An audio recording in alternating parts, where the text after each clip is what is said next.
There are over 7 million mentally ill and emotionally disturbed children in America. This program is about some of those children and the institutions they live in. Children of Darkness, next on Non-Fiction Television. This program is made possible by a grant from the Independent Documentary Fund, which is supported by the National Endowment for the Arts, the Ford Foundation, the Corporation for Public Broadcasting, and public television stations, with additional funding from the following.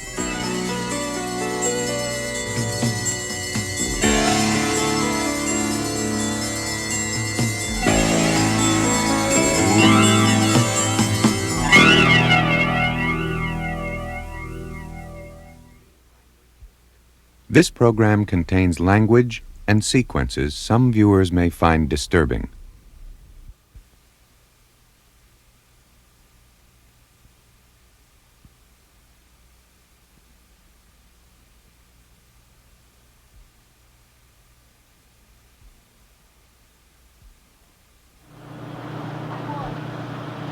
His name is Brian. Along with 16 other mentally ill children, he's on a bus trip to the zoo. Brian believes that somebody is following him. Oh, truck. Truck's following us. Truck's following us. That truck's following us. That truck's following us. That guy back there is driving me crazy. Oh, God. Oh, God, they dropped in. Oh, God. Oh, John Wax, you better stop that truck. John Wax, you better stop that truck. I'm so off the bus!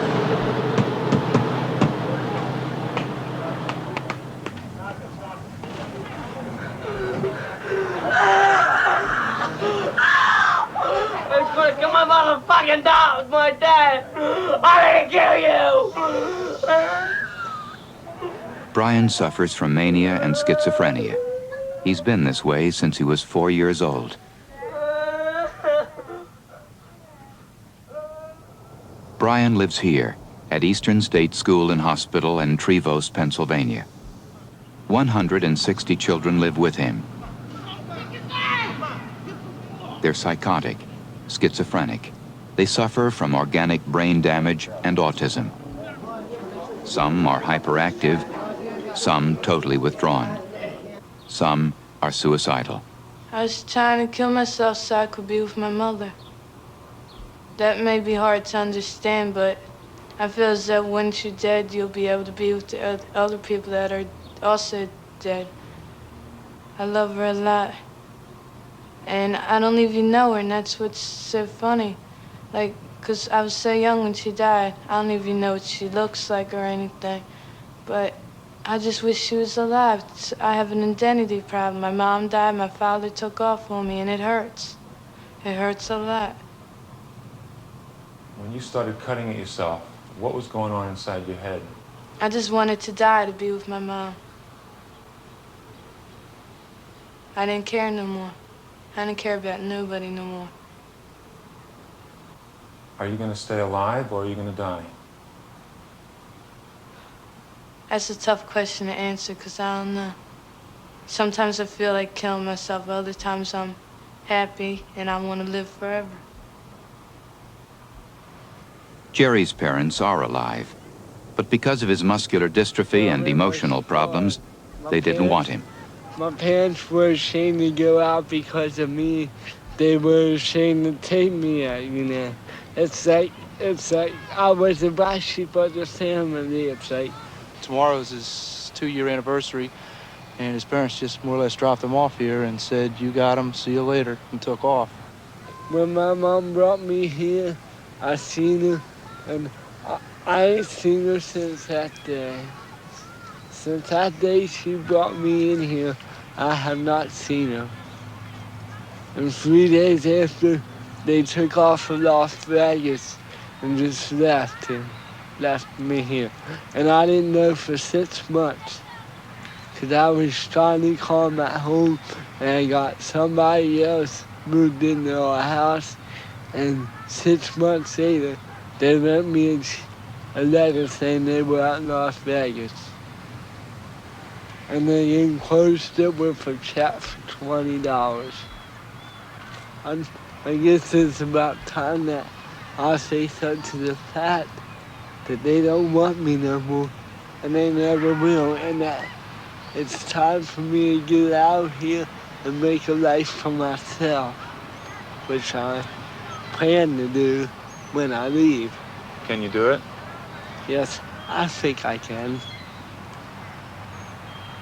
I think I can.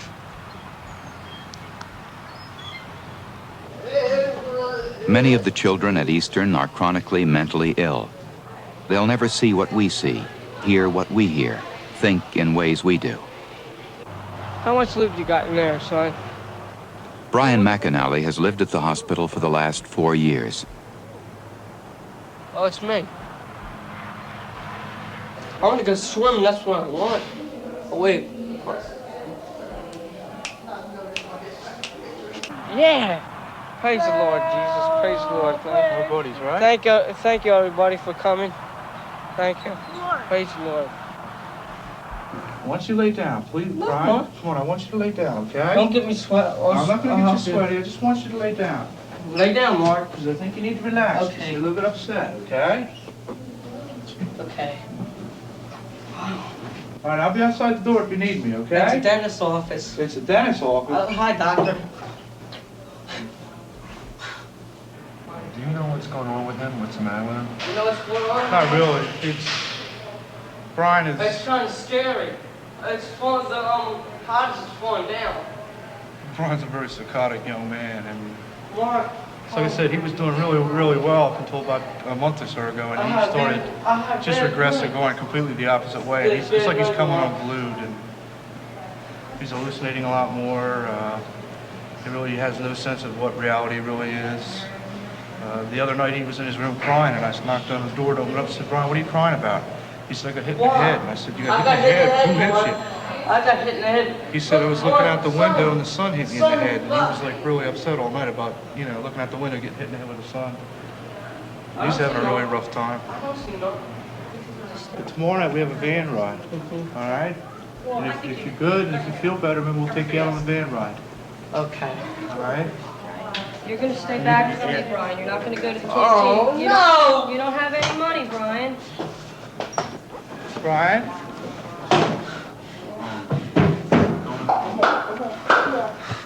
Settle down, Brian. Come on. Now settle down, that's it, you breathe, that's it. Come on, lay down on your bed. All right, come on. Brian, no, you're not going to take this over. Come on. Well, Brian, you want us to take it out of your room? No! Come on, I want you to lay down. Come on. I want you to... You're getting Brian, yourself. you're getting all worked up. Come on. Come on.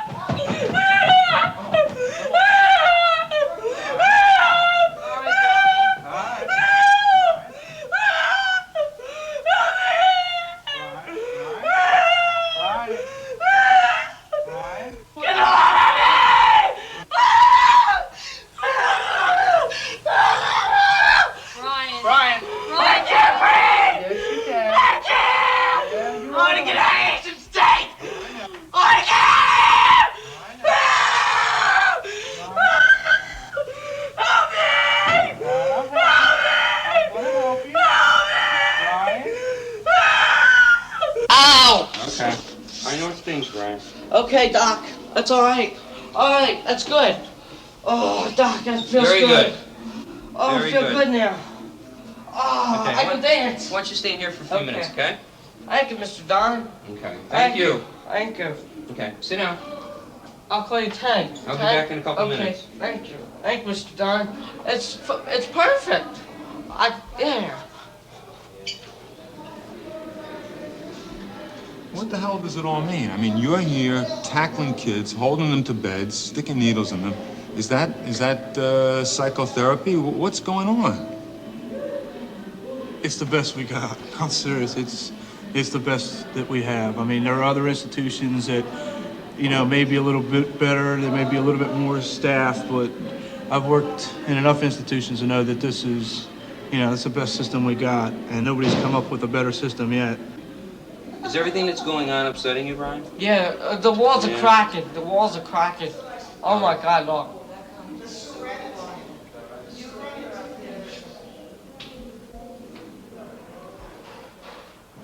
Raphael, walk with the group, please. Eastern State is the largest children's state psychiatric hospital in America. This year's budget is for $13.5 million. That's $84,000 per year per child. For this, each one gets food, medication, and a place to sleep. For those who could benefit from it, there is almost no one-to-one or any other form of psychotherapy. The major therapy at Eastern is drugs. Almost every child there gets some form of psychotropic medication. I'd like to go swimming. Medication that alters the brain's chemistry in an attempt to control psychotic behavior. Olivia Lakes. Olivia Lakes. He's a likable boy. He is mildly retarded. I'm not retarded. I'm retarded, Well, right? in the sense of the word. I'm retarded. Some is due to environmental conditions at home. Brian was a product, I think, of an unplanned pregnancy. He was abandoned by his mother. He's never seen her. You know. Father is very much involved, very loving, He's coming to pick very me up concerned as Saturday. to what his future will be. Brian. All right, Brian. I look forward to every Sunday for Brian. It's my day. Sunday is my day. Sunday's the day Jim McAnally and his son have spent together for the past 4 years. It's the day Brian gets to go home. Most Sundays, Linda Nixon comes along too. She grew up next door to Brian, and he likes to think of her as his girlfriend. Mr. McAnally lost his leg in an automobile accident when he was 19. Now he's 70 years old and has had 2 serious strokes. When Brian's illness became too much for him to handle, Jim had to give him up to the hospital. But for the first 14 years of Brian's life, Jim raised him in this house in East Philadelphia. During the Depression, Jim earned a living selling bananas, oranges, and strawberries from a horse-drawn wagon. On the streets of Philadelphia, they called him the Huckster. Brian, sit down a minute. All right, come on. I'm going to do the Huckster for you. Okay. All sound, solid tomatoes, new white potatoes, hard heads of lettuce, fresh cabbage, string beans, bananas, 3 pounds per quarter. Be right there, lady. Yeah. Remember Fritz ate your leg off? Yeah, I remember that too. Show how Fritz ate your leg off. No, I was laying on the couch taking a nap. Yeah. What's going to happen to Brian when I die? I don't know what's going to happen. Who's going to go take Brian out on Sunday or a Saturday? Who's going to bring him home for the holidays and show him the love and care that I show him? Maybe that's one of the reasons I shower him with affection now. To try to give him everything that I possibly can now, knowing that when I'm gone, he won't get it. Yet, Brian is taken care of financially. He won't want, but he will want love and affection. He will want love and affection. Where is he going to get it? Where is he going to get it? It's like afraid. There's nothing wrong with Brian in my eyes. Hi, Grandpa. Nothing at all. He's just a normal person to me. See, other people think he's, there's something wrong with him. But in my eyes, there's nothing wrong with Brian.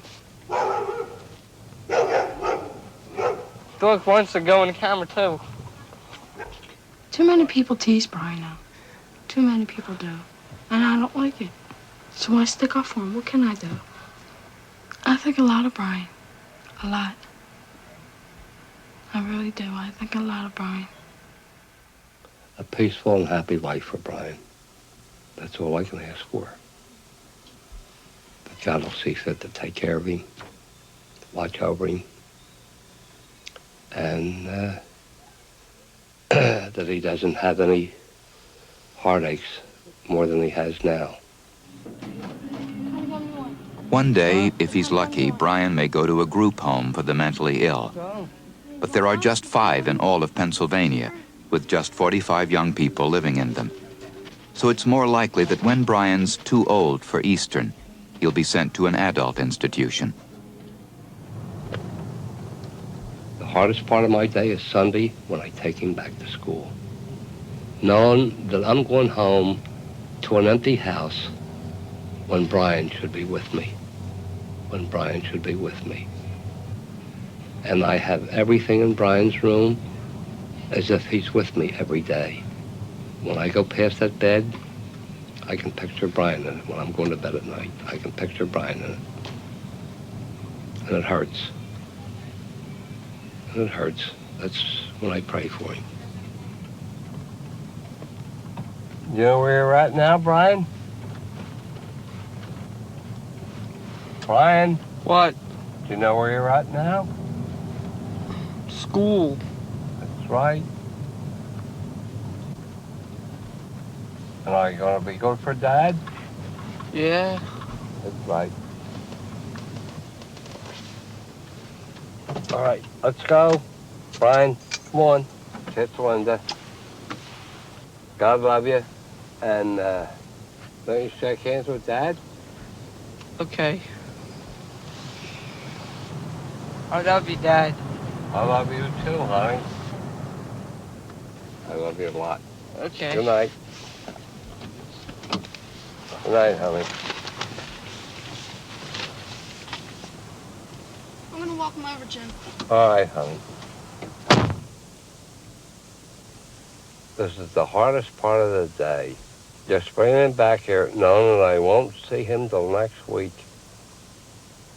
There's no Brian in the bed upstairs. I can't tell you anymore.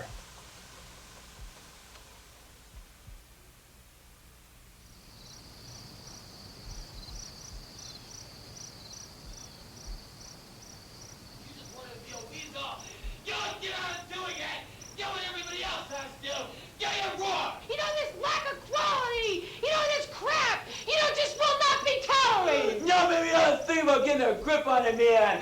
Yelling your responsibility. You gotta clean the bathroom this morning, man. Yeah, you should remember next time. Yo, because it's off the wall. Yo, I guess you clean out the showers, too.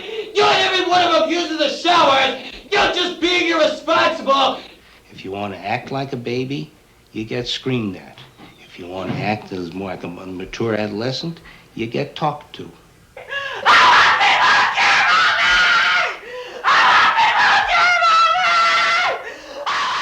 One of the things that we do here is we don't bullshit kids.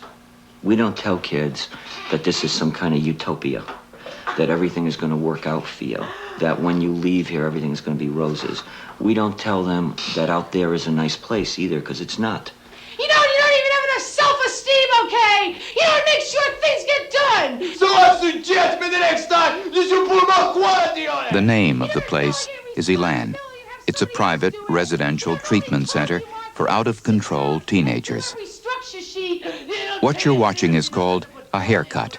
If you break one of the rules or your attitude isn't right, you get yelled at. Let me tell you something, Martha. What you handed in is unacceptable. Why can't people accept me for me? The teenagers who come here are not mentally ill. Psychiatric hospitals don't work for them. They're alcoholics, drug addicts, and drug pushers.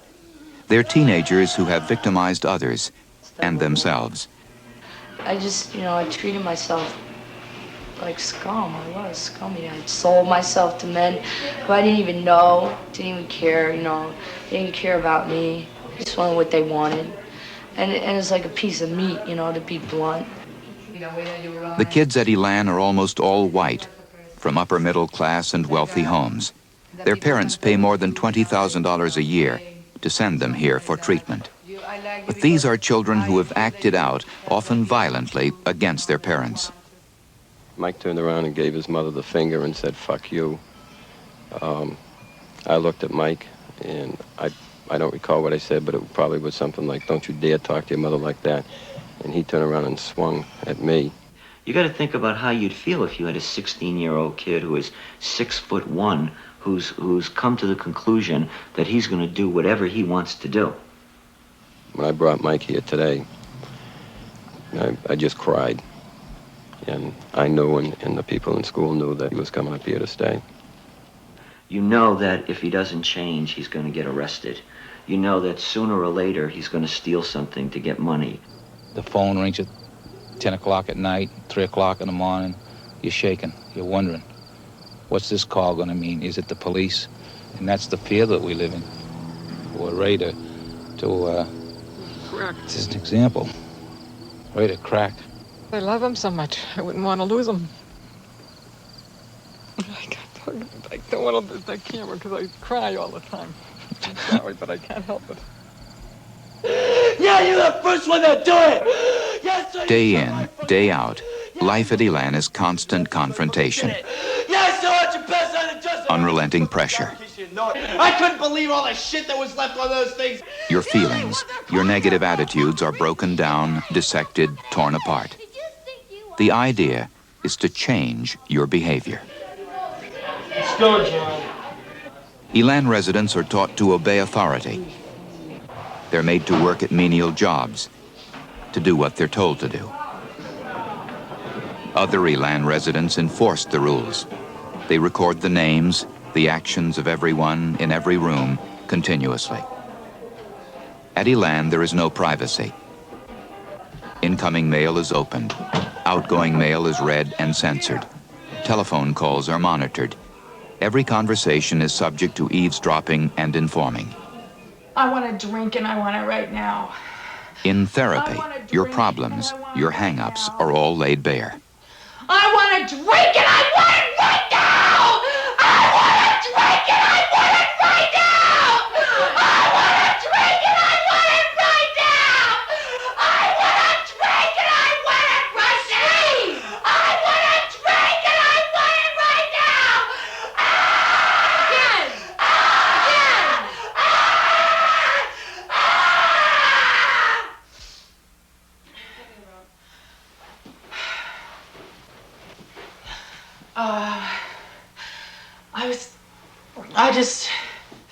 When I feel like that, it's like there's nothing holding me back. I'm so out of control that I can't stand it. And it's like, I get really mad, you know? I think, because I know exactly what I'm doing, but I still want it. You know, I don't care about anything else but that. Before I came to Elan, about 6 months before, I had like 3 suicide attempts in a row. And it was in the back of my mind that, you know, if I drink again and if I go as far as I've gone before, I'm not going to be living anymore. Diane comes from a prominent Tucson family. She was a straight-A student and won a scholarship to the University of Arizona. But drinking and drugs became problems she couldn't control.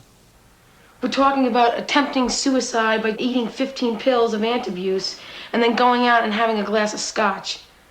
We're talking about waking up in the morning and just because you don't have booze, drinking shaving lotion, just to get alcohol out of it.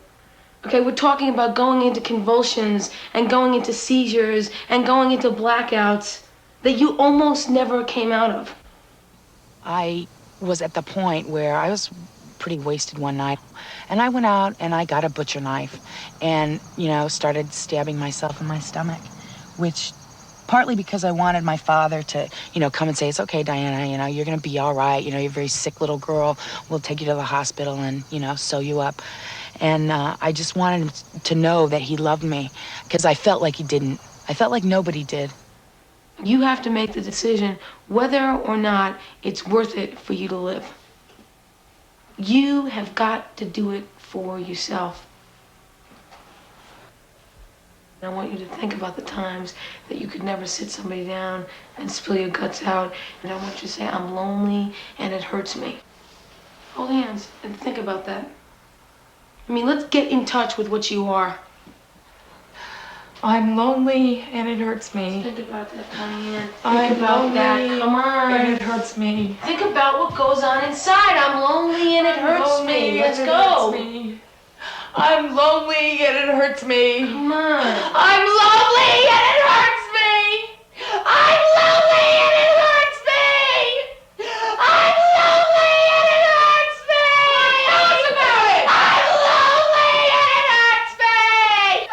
I'm lonely and it hurts me.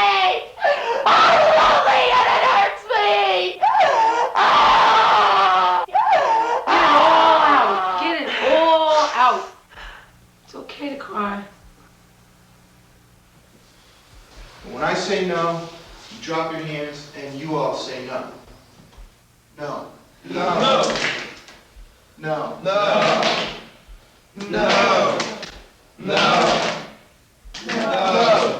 At Elan, you succeed and survive if you accept the program. If you don't, there are punishments. They're usually called learning experiences. Residents are made to wear signs for days, sometimes weeks, bluntly spelling out their problems and failures. Like what I do, If their behavior is deemed infantile, they're made to wear diapers over their clothes and to carry rattles. If they become hostile or act out, they're put into a ring. There they have to physically fight one Elan resident after another until they're beaten and give in to the group. We weren't permitted to film the ring and a lot more at Elan. We weren't supposed to film the boys you're looking at now. When they refused to participate in the Elan program, they were put in this dumpster filled with garbage. They've been living in it for 2 weeks. The boy outside the dumpster is guarding them. If they escape, he'll be put inside.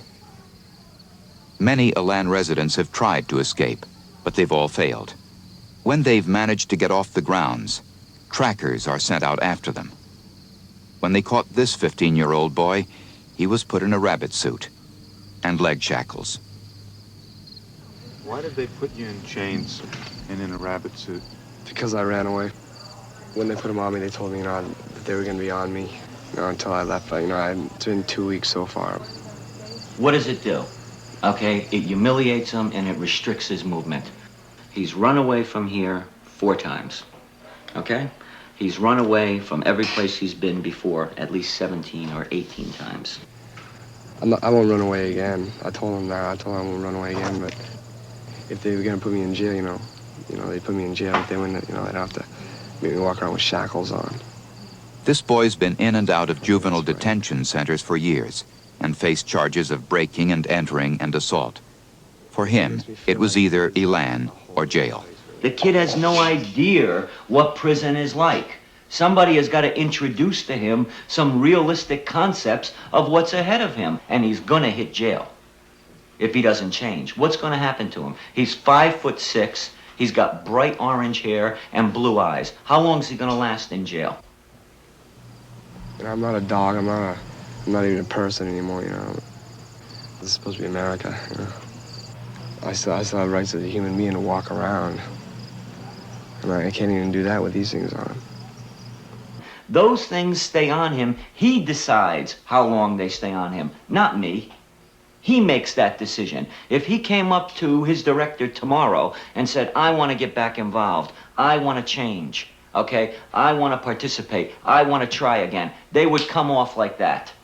Okay, if he wants to act like a criminal, he'll be treated like a criminal. It's that basic.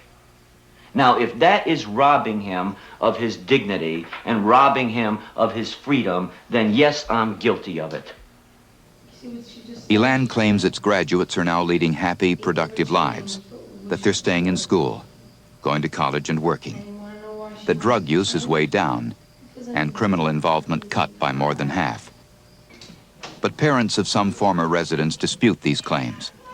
When Rhode Island parents complained, the state investigated and found that of 117 former Elan residents from that state, 70 had been arrested, and that one is serving a life sentence for murder in South Carolina.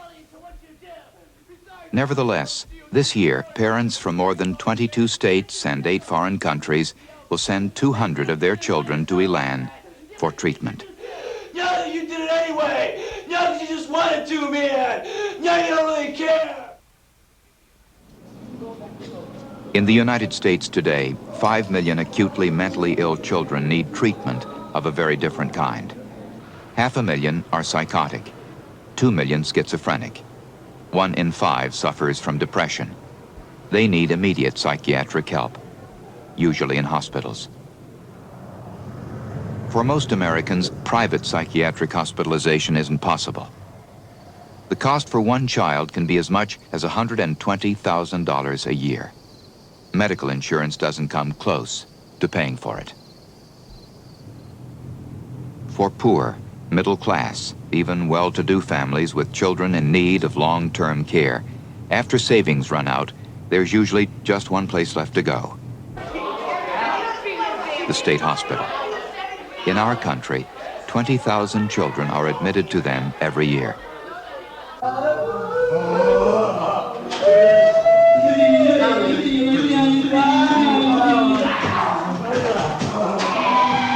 These young men are autistic. They came to Sagamore Children's Center in New York when they were 5 or 6. Now they're 17, 18, some are 22 years old. Many have lived at this state hospital for more than 14 years. You don't have a pencil, you need a pencil. Joe Romagna teaches autistic children at Sagamore. He's been doing it for the last 12 years. I'll get you. Many of the children in Joe's class get some form of psychotropic medication. The drugs Howard gets control his epileptic seizures, but their side effects can put him to sleep. Let me see, anybody in here? There he is, there he is, all right. Feel any better? Ready to do some schoolwork? Come on, let me give you some work to do. You make me earn my pay, Howard. I can't have you sleeping here. I can't have you sleeping here. That's too easy. That's too easy, Howard. Let's see. Maybe this will wake you up. All right, Howie. Let's try this, buddy. Let's try this. All right, we can take these. Oh, excuse me, ma'am. Why don't you wash your face? Go ahead. Uh-oh, this is going to hurt. Look out for the shot. Oh. What I hope for them is that they can be happy and be taken care of all the time. I don't have hope for all of them they will be like you and me. I don't think that's possible at this point. You take a kid who's 18, 19 years old, hasn't learned yet to speak, can't write his name yet. You know, I have hope that they're going to be totally normal. I can't say that I always felt that way. When these kids were 7 and 8, I used to think so. A specific kid, I would say, yeah, this kid is he'll make it. He'll be, you know, he'll straighten out. He'll be a lot better off than this. But, you know, 12 years later, I see a kid almost the same as he was. You know, he's gotten a little bigger, you know. He shaves now, or somebody shaved him, you know. But he's not totally, he's not a hell of a lot better than he used to be. Autism, as far as researchers know, may be caused by brain damage, organic brain disease, or by genetic factors. One hypothesis is that autistic children inherit a lack of resistance to a virus that destroys part of their brains. A child can be born with autism, or it can take as long as 3 years to appear. But early on, there's usually a feeling, a recognition that something is not right with your child. Spell Lisa for me. Spell Lisa for me, Lisa. No, put your pencil down a minute. Oh, just spell Lisa for me. Don't write it, spell it. How do you spell Lisa? What letter does it start with? L. Good. Then what's next? I. Uh-huh. Then what? K. No, that's a different word. You're looking at the wrong word. Spell Lisa for me. L. Good. I. Yes. What's after I? Lisa. L-I. S. Good. What's next? A. Good girl. Very nice. Lisa, okay. What's the next word we have? So much effort for so little. A lot of people say that. A lot of people say that. It's not a little to me. It's not a little. It's not a little. Kid, you know, he's a kid. And, you know, he deserves a chance to be here like everybody else. He deserves a chance to get better, you know, to enjoy himself. What are you doing, Howard? The kids need to have somebody close to them. And it's important to me, while I'm doing what I'm doing, that I'm close to the kids too. Come on. They are, a lot of them, very special to me, the kids. Some more than others, the ones I know longer, you know. I feel very close to them. I have no plans to do anything but this for the rest of my life. I mean, I'm certainly comfortable doing this. I get a good feeling when I work with these kids, and I think I'm doing something for them. And I think they appreciate me, you know. What do we send you to school for?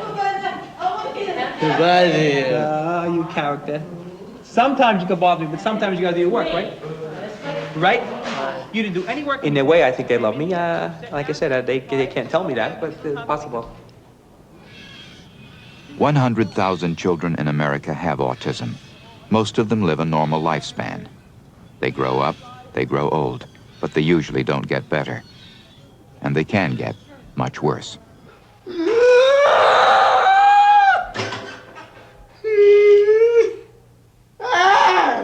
The boy's name is Billy Calhoun.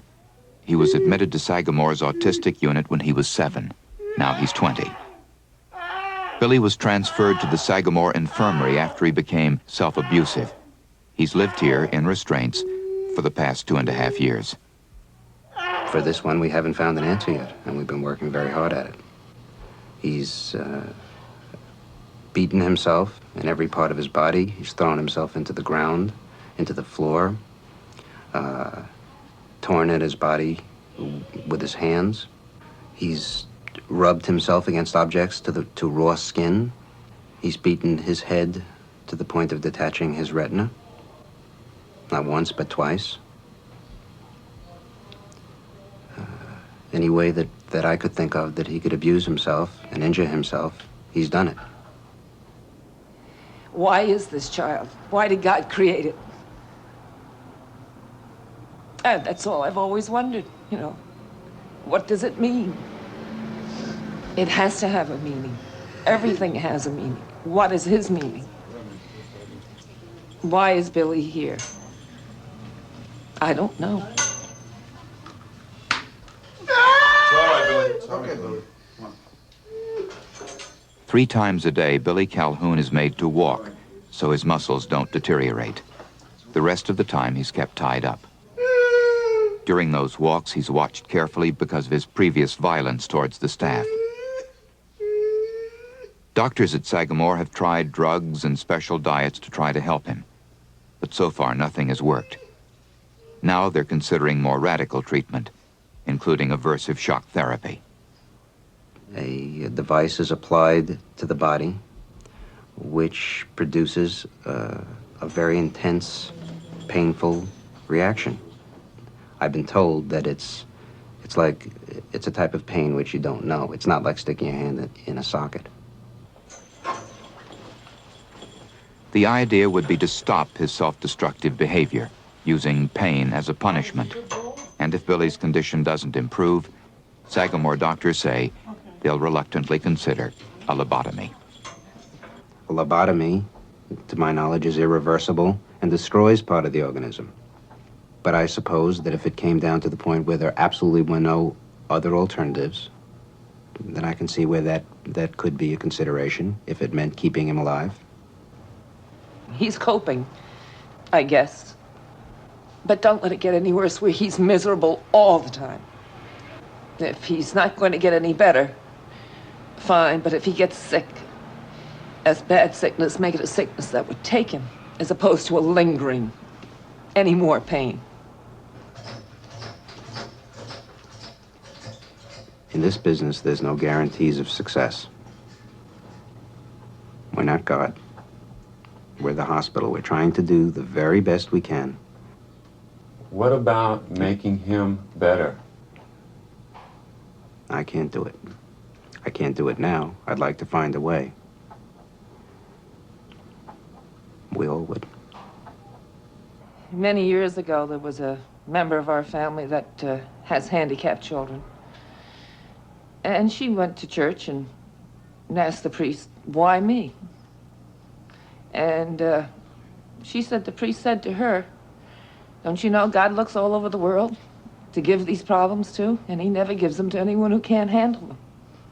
That was very satisfying to me. I thought, okay, there's my answer. I didn't ask for this.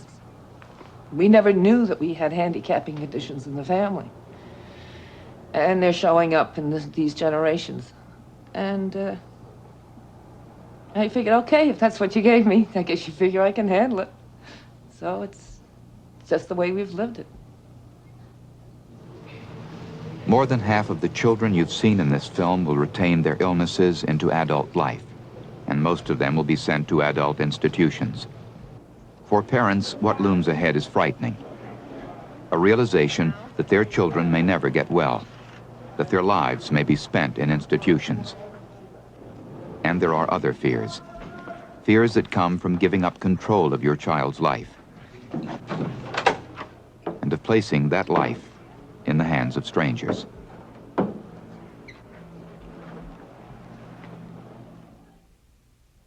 In the United States, more than 500 mental patients, including teenagers and children, die each year in hospitals for reasons that are questionable or unexplained. 3 of those deaths, all involving young people, and all under strikingly similar circumstances, took place at South Beach Psychiatric Center in New York. August 13, 1979, Anthony Ruggieri, a severely depressed young man, was sent to South Beach by his parents. Within 10 days, Anthony Ruggieri was dead. October 10, 1980, 19-year-old Judy Singer arrives at South Beach. She dies 6 days later. At South Beach, both Judy and Anthony were tied down in straitjackets. Both of them were placed in seclusion rooms. Both were given massive amounts of psychotropic drugs. According to South Beach records, Anthony's order was for more than 8 times the maximum daily recommended dose. The doctor who ordered Anthony's medication and who supervised Judy Singer's treatment just before her death was Dr. Jonathan Kane, Chief of Service for the South Beach Intensive Care Unit. On that unit, South Beach patients told us that not only were drugs and straitjackets used to control patients, patients were also made to wear football helmets as a punishment if they talked too much, sometimes for days. One South Beach patient who was on the intensive care unit with Judy Singer remembers seeing her tied to a pole just before her death. She let us tape her voice in an isolated part of the hospital grounds on a windy day. She was sitting in a straitjacket tied off to the pole. She was crying for help, for help, for help. And they didn't do nothing. She said she had to go to the bathroom. They wouldn't let her. When she wanted to go to the bathroom, they wouldn't let her go. And she did it right there, you know, in her pants. It's terrible. She wanted to get out of the straitjacket. They said, sit still, or we're gonna put the helmet on your head. You know, the football helmet. It's not treatment. It sounds more like torture. To put them in the middle of a room, tie them to a post, and let them defecate on the floor. That's not treatment. I don't care what one's behavioral philosophy is. Clinical medical practice. Dr. Paul Casadante is clinical assistant professor of psychiatry and teaches at the New York University Medical School. What it shows is, as I say, at best, a carelessness. What it shows at worst is a perverse inconsideration of all of the good principles of medical practice that we all were taught. She wanted to get out of it. She was, you know, struggling, and she slided down on the floor, you know, so she started crying. You have to take her out of the straitjacket, I said, because she can't sit there. She's turning blue. But they wouldn't listen. 11 months after Judy Singer's death on his unit, Dr. Jonathan Kane was reassigned to treat patients in another part of the hospital. 2 years after Anthony Ruggieri's death and 10 months after Judy Singer's, 17-year-old Andrew Zamora was admitted to South Beach. He was agitated, withdrawn, suspicious. His diagnosis, acute paranoid disorder. At home, Andrew painted. He kept to himself. He wrote poetry and listened to music. But Andrew had problems connecting with people. He didn't seem to know how to fit in, and he believed people were going to hurt him. Andrew had been to South Beach before, and he was afraid to go back. Afraid of the drugs he was given, the spasms they caused in his arms and legs. He was afraid of being put in a straitjacket. But as he became more agitated, his parents reluctantly decided to admit him. For the 2 days that followed, the Zamoras were not allowed to speak to their son. They were not allowed to visit him. They were told nothing about his treatment. On the 3rd day, August 17th at 5 p.m., Dr. Jonathan Kane, who was the on-call psychiatrist for emergencies that day, went to a phone at South Beach and dialed the Zamoras' home number. I received a call from the hospital. They were sending a police car down to me. It was an emergency situation, and I got hysterical. And I said, what sort of an emergency situation? And Dr. Kane refused to tell me. He said, I want you to come down to the hospital, and I'll explain it to you then. We got there, and as soon as I got in, he said, I guess as you expected, Andrew is dead. I said, as I expected. I couldn't believe it.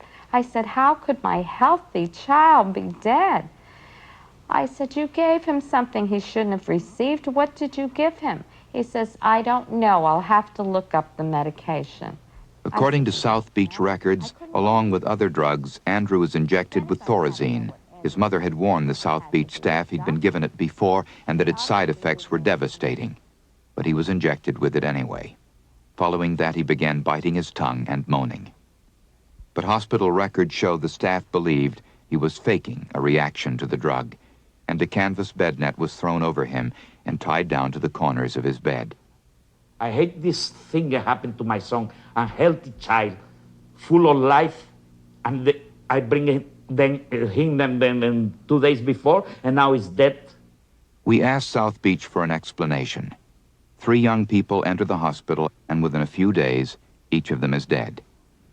But Dr. Lucy Ray Sarkis, director of South Beach, wouldn't answer our questions. The chief of the intensive care unit, Dr. Jonathan Kane, refused to be interviewed. The commissioner of mental health for New York State denied our request to film conditions at the hospital. And Sarah Connell, regional director for New York City, told us, quote, we don't have anything to say about South Beach and we're not going to.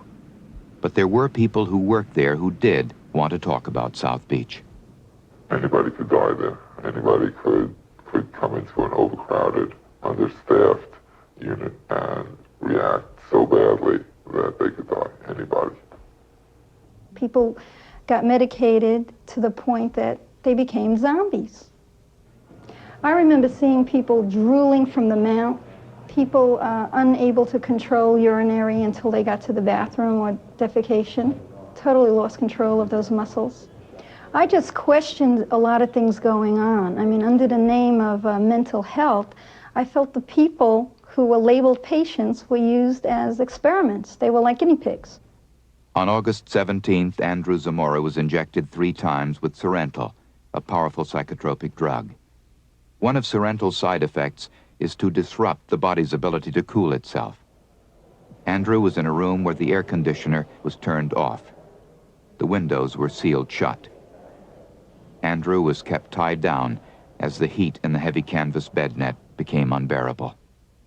Just imagine what it's like, that you're sweating, that the heat is building up inside of that canvas bag, that there's very little means of your perspiring other than through your head. Imagine what it's like to be struggling against that. I'm angry. I'm angry because I think my son suffered, and it hurts me. I can't stand to think that somebody would treat somebody else like that. A good portion of the time I see them as potential sources of aggravation for me. There's nobody that I'm dealing with that I love.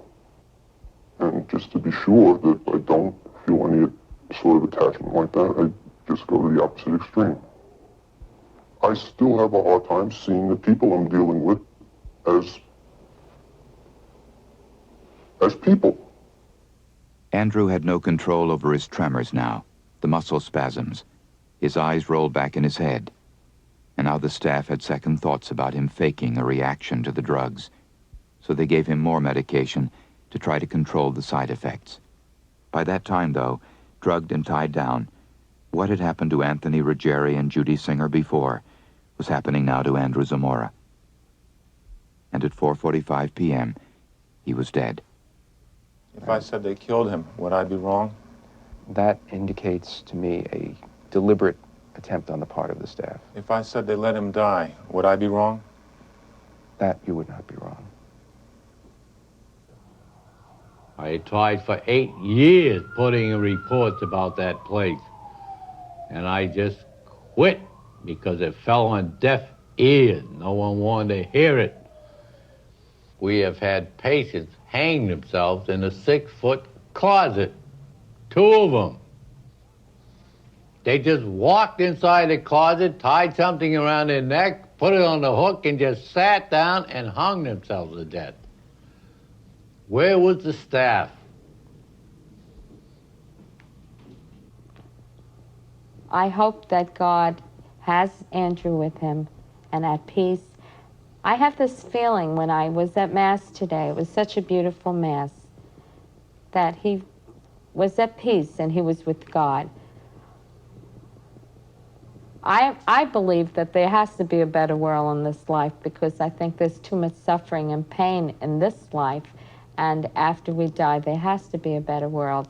And I'd like to believe I'd have some peace in our lives if I could believe that Andrew's happy now and is in a better world than he left. The most thing I can love in my life is my son. Very much. I can't even express. I am suffering now because of him, and I'm blaming myself of his death. And I love him very much, very much. I can even, I don't have the words to express the love of my son.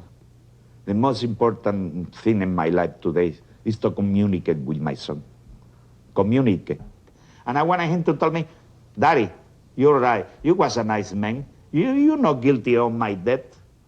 But now when I don't have my son, God, you help me. Help me talk to him. Help me talk to him and telling him all the wrongs I did to him, that I feel sorry. He cannot hear me. When I'm looking at him in the funeral parlor, I talk to him, he cannot talk to me, and now I want you to be between him and me and telling me what he feel about me. In the year and a half since Andrew Zamora died, there have been 62 more patient deaths at South Beach. New York State is currently investigating 14 of those deaths, which they consider questionable and unexplained. Dr. Jonathan Kane, Chief of Service of the South Beach Intensive Care Unit, resigned 3 months after Andrew died. What I think this should serve to show is that without careful clinical supervision, without well-trained people, without people who are interested and concerned with their work, that incidents like this can happen. We need people to take a more active interest in the mental health system, and not just the patient advocates who get up there with cardboard posters and protest all treatment, and who throw rocks at the gates of the state hospitals, but rather people to take an active interest in staffing the hospitals and improving the quality of care, and not just hoping that things will get better, because hope will not do it, no matter how deep.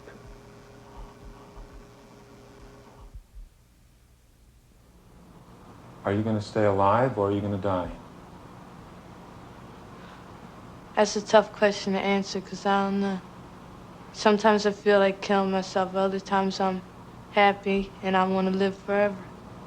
Denise ran away from Eastern State Hospital just before her 18th birthday. Neither hospital officials or friends know where she is or what's happened to her. It's time for me to get out here and make a life for myself, which I plan to do when I leave. Can you do it?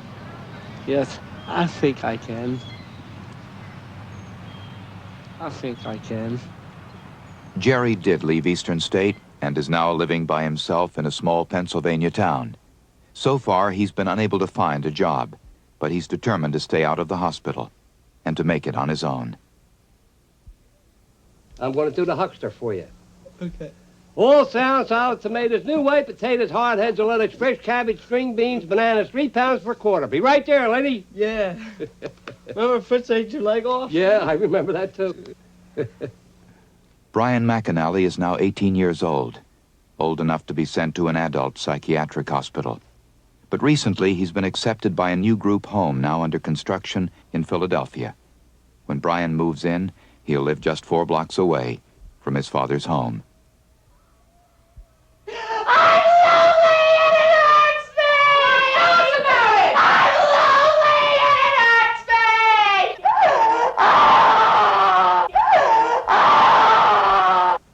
After 18 months at Elan, Diane graduated in the summer of 1982. Now she works as a secretary and plans to go back to college. But when she's lonely or depressed, she still drinks. Why is this child? Why did God create it? And that's all I've always wondered, you know. Why is Billy here? I don't know. Billy Calhoun has not been given aversive shock therapy or a lobotomy. Although he still lives in the Sagamore Infirmary, now he's out of restraints 13 hours a day. For the past year, the Sagamore staff has worked intensely with Billy, rewarding him with praise and affection for not hurting himself. And his self-abusive behavior is almost gone. Billy's improved so much that now he's able to attend a special school with other children.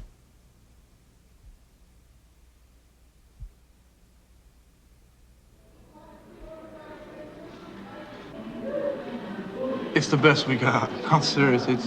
It's the best that we have. I mean, there are other institutions that, you know, may be a little bit better. There may be a little bit more staff, but I've worked in enough institutions to know that this is, you know, it's the best system we got, and nobody's come up with a better system yet. In this business, there's no guarantees of success. We're not God. We're the hospital. We're trying to do the very best we can. What I hope for them is that they can be happy and be taken care of all the time. I don't have hope for all of them they will be like you and me. I don't think that's possible at this point. You take a kid who's 18, 19 years old, hasn't learned yet to speak, can't write his name yet. You know, I have hope that they're going to be totally normal. I have no plans to do anything but this for the rest of my life. I mean, I'm certainly comfortable doing this. I get a good feeling I work with these kids, and I think I'm doing something for them. And I think they appreciate me, you know.